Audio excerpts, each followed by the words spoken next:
Greetings, everybody, and welcome to MLSnet.com's Extra Time. I'm your host, Greg Lawless. Shep Messing, my partner in crime here. And this week, we're looking at the playoff chase. It's getting tighter and tighter. 2 spots still open, 5 teams trying to get in it. We're also going to take a couple of your emails later on in the show. And Shep, we're going to start off with this playoff chase. And right away, New York backed in. Well, they're not charging into the playoffs. I mean, they lost to Toronto. They're on a terrible skid. I still believe in the team, New York, but this is not the way they want to go into the playoffs. No, absolutely not. So let's actually look now at the teams who still have a chance to make it. You have at the top Kansas City in 7th place, 8th place is Chicago, and then it's Colorado, Columbus, and Los Angeles. Now let's talk about the 2 teams that are in first. Kansas City, 2-6-2 since the beginning of August, not really playing very well right now. They got a tie against DC 1-1. They missed a ton of chances. What's going on at Arrowhead? Well, they're schizophrenic. They're inconsistent. There's one thing I like about Kansas City, or one player, and he goes by the name of Jimmy Conrad. I think he's the best defender in Major League Soccer. I think he's got more in front of him, but it's very hard for a central defender to dictate what happens up front. You know, this is a first-year coach in Kurt Onalfo, so I sort of start to wonder, here's a team that's falling apart toward the end of the season. Do you look at any blame going toward Kurt? I think you always have to look at the coach. In this case, I don't. I think Kurt Onalfo has done a wonderful job. And if you look back historically, last year, different coach, same scenario for Kansas City. Yeah, they crumbled last year and they went to New York and weren't able to get a result. They go to New York this week as well, trying to get the result. If they win, they're in. So we'll see. Now the other team, Chicago, 2 games to play. You know, they've started to play very well. They're 2-0-4 in their last 6 games. This past weekend, huge win with New England in town. Crazy crowd out there at Toyota Park. And Blanco's playing very well. My friend, I'm going to pat you on the back. I'm going to wave that white flag. I surrender. I criticized Blanco. I was totally wrong. This guy has been a model citizen. More than that, he's been a wonderful player because he's the type of player, Greg, that makes the players around him better. Yeah, and the crowd also has been terrific out there. They've taken to Blanco. They've also taken to the new guy, Wilman Conde, in back. He has solidified the defense. And really, you know, I watched Juan Carlos Osorio, who was left off of the bench because of a suspension this past weekend. And he was up in the stands, and he was as energetic and crazy as any of the other fans in there. It was great to watch. Now, Chicago, they have a tough game at the end of the season. They play Los Angeles. That might be a do-or-die game.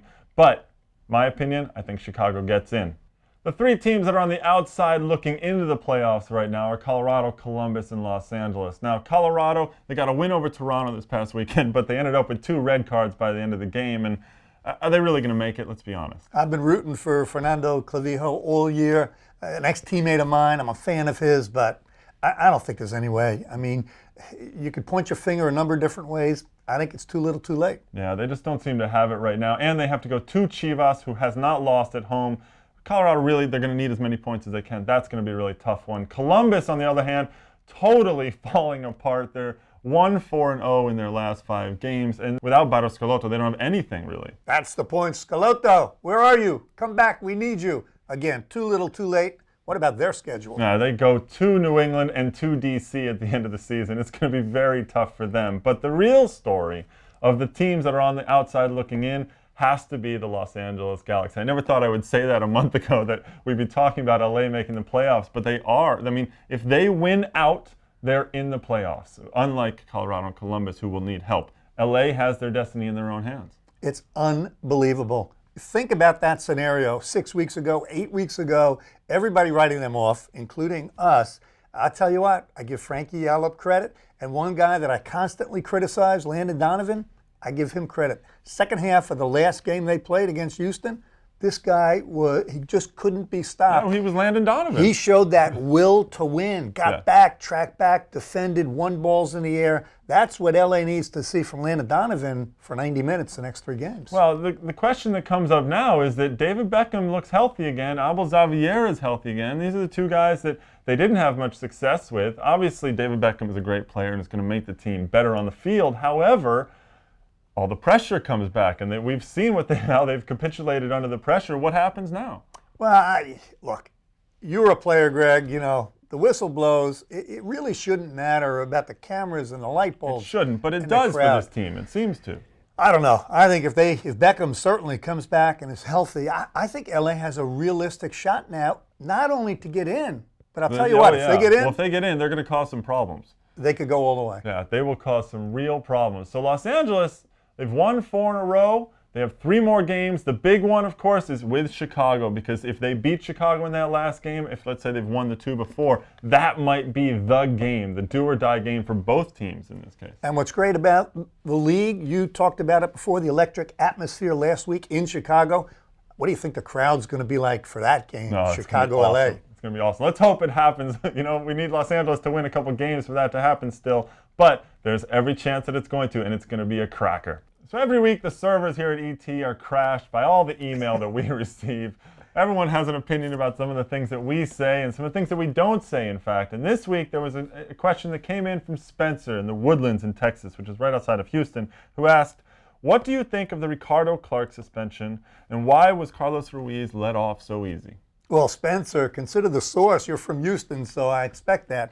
I like the suspension and the fine for Ricardo Clark. I think his act was horrific. I think the league did the right thing. And when it comes to Carlos Ruiz, I give him a little bit of a pass. It's in the flow of play. He's a crafty player. He got stuck in, and he initiated something. Well, he did initiate something. I disagree with you. I actually think that Carlos Ruiz deserved a little bit more than just the usual red card suspension that he got, because to me, it looks like he looks at Ricardo Clark. This is an intentional act, an attempt maybe to even hurt Ricardo Clark, and to me, that deserves a little bit more. That's a man's game. Play on. Well, it is. So, and that was a huge suspension, actually. 9 games. It's the largest one ever the league has handed out, more than the 6 games given to Dario Sala and Andy Jaron. Obviously, the league had to do something because those 6-game suspensions didn't really say what they needed them to say. Now, on a more positive note, right, we have some fans down in Washington who wonder why we don't care about DC United anymore. Why don't you talk about United anymore? Jorge C. in Washington asks.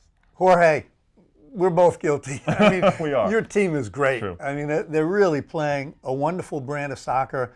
They defend collectively. They win the ball. They get forward. Great running off the ball. Great rhythm when they get into the attacking third. Now, that's boring, all that, though. Well, that's what I'm going to say. We can't keep talking about that. Right, you can't. Once those playoffs start, trust us, DC United will be at the tip of our tongue.